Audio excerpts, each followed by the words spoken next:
नमस्कार दोस्तों, आपका स्वागत है हमारे चैनल टेक्निकल सत्यम में। दोस्तों, इस वीडियो में हम सीखने वाले हैं आप कैसे नवोदय में फॉर्म अप्लाई कर सकते हैं क्लास 6 के लिए, सेशन 27 से 28 के लिए। तो इस वीडियो को ध्यान से देखिएगा और हमारे चैनल को लाइक करके सब्सक्राइब कर लीजिएगा। तो चलिए दोस्तों, वीडियो की शुरुआत करते हैं। तो वीडियो को शुरू करने से पहले हम फॉर्म का बेसिक डिटेल समझ लेते हैं। तो यह जो फॉर्म है दोस्तों, नवोदय के लिए क्लास छठा से लेकर क्लास 10th की पढ़ाई के लिए। अगर आपने अपना जो पाँचवा है पास कर लिया है तो आप इसमें अप्लाई कर सकते हैं क्लास 6 में एडमिशन के लिए। इसके लिए एक एग्ज़ाम देना पड़ता है और एग्ज़ाम क्लियर करने के बाद आपका सिलेक्शन होता है और उस नवोदय विद्यालय में आपका एडमिशन हो जाता है, जहाँ पर आप क्लास 6 से लेकर क्लास 10 तक का पढ़ाई होता है लगभग फ्री होता है। एप्लीकेशन फ़ी की बात करें तो आपका एप्लीकेशन फ़ी है 0 रुपया है। मतलब कि 1 रुपया भी आपका चालान नहीं कटने वाला है अप्लाई करने वक्त। तो अप्लाई करने के लिए आपको डायरेक्ट इस वेबसाइट पे चले आना है। इसका डायरेक्ट लिंक मैं आपको डिस्क्रिप्शन बॉक्स में दे दूँगा। आप उस पर क्लिक करके यहाँ पर डायरेक्ट आ सकते हैं। आते ही कुछ इस तरह का इंटरफेस से खुल जाएगा और यहाँ पर आपको बहुत सारे ऑप्शन दिख रहे होंगे, जैसा कि सबसे पहले नंबर वाला ऑप्शन ही दिख रहा होगा, click here for registration for class 6 GNV/ST 27-28 session. तो सिंपली आपको इस पर क्लिक कर देना है। क्लिक करते ही आपके सामने नया पेज खुल जाएगा, जिसमें आप यहाँ पर इंपॉर्टेंट डेट समझ सकते हैं। 7 जुलाई से लेकर 31 जुलाई तक के फॉर्म है अप्लाई होगा। फिर उसके बाद आपको थोड़ा सा स्क्रॉल डाउन कर लेना है, जिसके बाद आपसे यहाँ पर 2 चीज़ें पूछी जा रही है। तो सबसे पहले नंबर वाले पर क्लिक करके आपको यहाँ पर यस सेलेक्ट कर लेना है। उसके बाद आपसे पूछ रहा है कि आपके पास आधार नंबर है। तो लगभग सभी किसी के पास आधार नंबर होता ही है, तो आप यस पर क्लिक कर दीजिए। लेकिन अगर आपके पास आधार कार्ड नहीं है तो सिंपली आपको इस पर क्लिक करके नो सेलेक्ट कर लेना है। लेकिन मेरे पास आधार कार्ड उपलब्ध है तो मैं क्या करूँगा, यहाँ पर क्लिक करके यस सेलेक्ट कर लूँगा। यस सेलेक्ट करने के बाद आपको अपना आधार कार्ड का नंबर है यहाँ पर फिल कर देना है और उसके बाद आपको सबमिट पर क्लिक कर देना है। सबमिट पर क्लिक करते ही आप अगले स्टेप में चलेगा आधार ऑथेंटिफिकेशन के। तो यहाँ पर जैसे ही आपने सबमिट पर क्लिक किया होगा, आपके आधार कार्ड में जो भी नंबर जुड़ा होगा उस पर एक OTP जाएगा।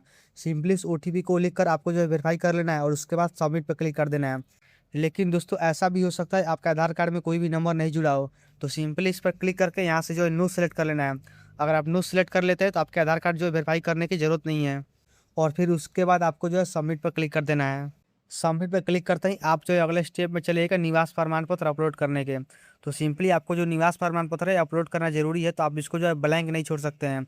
अब दोस्तों, हम समझ लेते हैं निवास प्रमाण पत्र आप किसका अपलोड कर सकते हैं। सबसे पहला तो आप अपना खुद का भी निवास प्रमाण पत्र अपलोड कर सकते हैं, दूसरा अपने पिताजी का भी अपलोड कर सकते हैं और तीसरा अपने माताजी का भी अपलोड कर सकते हैं। मतलब कि तीनों में से किसी का भी आप अपना निवास प्रमाण पत्र अपलोड कर सकते हैं। अपने भाई बहन का आप नहीं कर सकते हैं, केवल माता पिता का ही कर सकते हैं या अपना कर सकते हैं। निवास प्रमाण पत्र होना चाहिए JPG फॉर्मेट होना चाहिए और 50 के बीच से लेकर 300 के बीच का साइज होना चाहिए।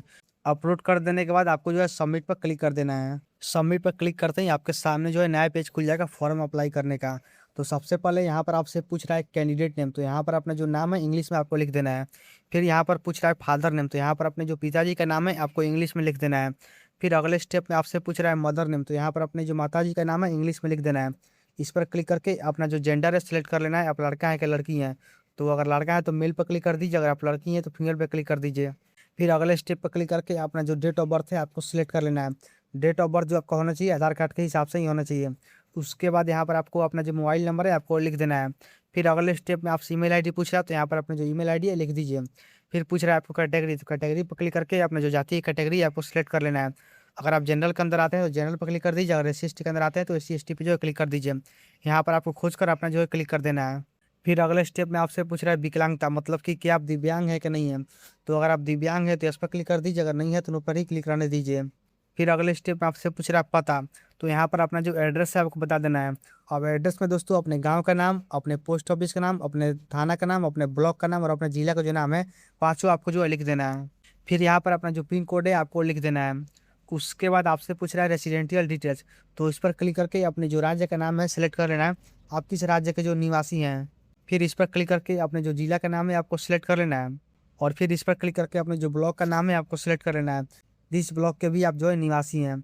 फिर अगले स्टेप में आपसे पूछ रहा है कि आप NIOS हैं, तो अगर आप NIOS हैं तो इस पर क्लिक करके यस सेलेक्ट कर लीजिए, अगर नहीं है तो नो पे क्लिक कर दीजिए।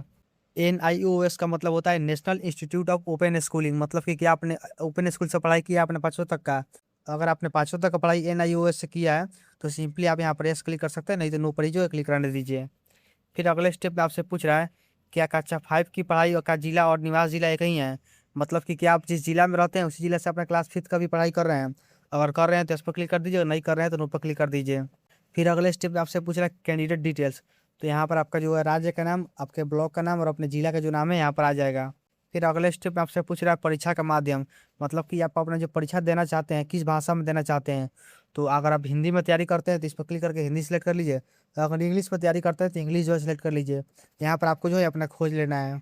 फिर उसके बाद आपको जो है थोड़ा सा स्क्रॉल डाउन करना है और यहाँ पर पूछ रहा है पिछले स्कूल का विवरण। तो यहाँ पर क्लास थर्ड का, क्लास फोर्थ का और क्लास फिफ्थ का आपको जो है विवरण देना है। तो सबसे पहले तो पूछ रहा है स्कूल का नाम, तो अपने जो स्कूल का नाम है आपको लिख देना है। क्लास थर्ड आपने किस स्कूल से जो है पास किया है। फिर क्लास फोर्थ बता देना है किस स्कूल से पास किया है। और फिर बता देना है क्लास फिफ्थ किस स्कूल से आपने जो है पास किया है। फिर यहाँ पर कुछ भी फिल करने की आपको जरूरत नहीं है, यह जो है पहले से सिलेक्टेड रहेगा, रिकॉग्नाइज। फिर अगले स्टेप में आपसे पूछ रहा है स्कूल का लोकेशन। तो इस पर क्लिक करके लोकेशन जो है सिलेक्ट कर लेना है।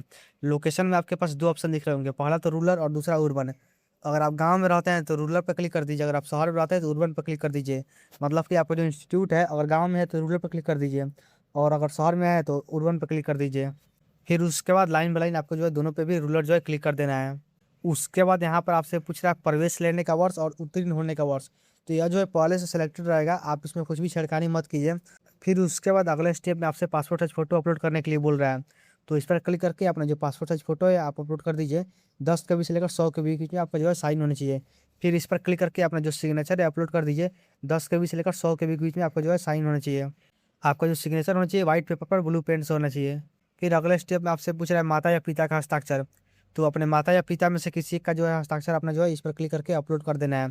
फिर यहाँ पर पूछ रहा है कास्ट कैटेगरी का सर्टिफिकेट। तो मान लीजिए आप जनरल के अंदर आते हैं तो आपको सर्टिफिकेट अपलोड करने की ज़रूरत नहीं है। अगर आप OBC SC ST के अंदर आते हैं तो अभी आपको अपलोड करने की ज़रूरत है नहीं है, क्योंकि यह जो है ऑप्शनल है। क्योंकि जो बच्चा क्लास 6 में पढ़ाई कर रहा है उसका कम ही चांस है कभी जाति प्रमाण पत्र बना होगा। अगर जाति प्रमाण पत्र बन गया तो आप जो है अपलोड कर सकते हैं, नहीं तो इसको जो है ब्लैंक छोड़ दीजिए। फिर आपको थोड़ा सा स्क्रॉल डाउन करना है और यहाँ पर आपसे पूछ रहा है सेव इन प्रीव्यू का। तो इस पर क्लिक करके सेव इन प्रीव्यू पे जो है क्लिक कर देना है। सेव इन प्रीव्यू पर क्लिक करते ही आपका सामने जो है प्रीव्यू वाला पेज जो है खुल जाएगा।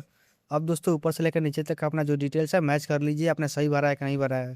अगर सारा डिटेल्स आपने सही भरा है तो स्क्रॉल डाउन करके सबसे नीचे चले जाइए। जिसके बाद आपको एक फाइनल सबमिट का ऑप्शन दिख रहा होगा, सिंपली आप इस फाइनल सबमिट पर जो है क्लिक कर दीजिए। फाइनल सबमिट पर क्लिक करते ही आपका जो एप्लीकेशन है फाइनली सबमिट हो जाएगा और यहाँ पर आपको जो रजिस्ट्रेशन नंबर है मिल जाएगा। अब दोस्तों इसका प्रिंट आउट निकालने के लिए सिंपली आप इस click here to print your registration form पे क्लिक कर सकते हैं। क्लिक करते ही आपका सामने जो प्रिंट का ऑप्शन है खुल जाएगा, इस पर क्लिक करके अपना जो प्रिंट आउट है निकाल लीजिए। अब दोस्तों अगर वीडियो अच्छी लगी तो हमारे चैनल को लाइक करके जो है सब्सक्राइब कर लीजिए। और अगर आप नवोदय की तैयारी अच्छे से करना चाहते हैं तो मैंने डिस्क्रिप्शन बॉक्स में किताबों का लिंक दे दिया, आप उसको जो है चेकआउट कर सकते हैं।